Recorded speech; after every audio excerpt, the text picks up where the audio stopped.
பச்சை நாடகம் நடிக்கிறாங்க. பட் விடிய விடிய தாக்குதல் அடிச்சாங்கல பாகிஸ்தான் இந்தியாவுக்கு.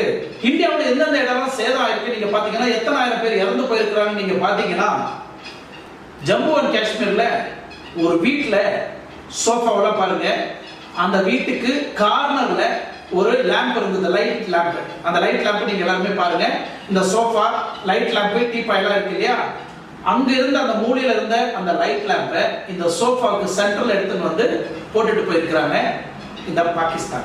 இதுதான் அவங்க செய்த சாதனை. பாகிஸ்தான் ஆர்மியும் பாகிஸ்தானோட பயங்கரவாதியும் பட்டாங்கோட்டுக்குள்ளேயே பாகிஸ்தான் வந்து அவங்களோட ஜெட் எடுத்துட்டு உள்ள வந்துட்டாங்க. ஏன்னா அந்த அளவுக்கு இந்தியாவை தாக்கணும்னு முடிவு பண்ண இந்த பாகிஸ்தான் தீவிரவாதி ஆர்மிங்க என்ன பண்ணிருக்கிறாங்கன்னா, JF-17 ஜெட் எடுத்துக்கிட்டு பட்டாங்கோட்டுக்குள்ளேயே உள்ள வராங்க. உள்ள வந்துட்டு பிறகு நம்ம இந்தியன் ஆர்மி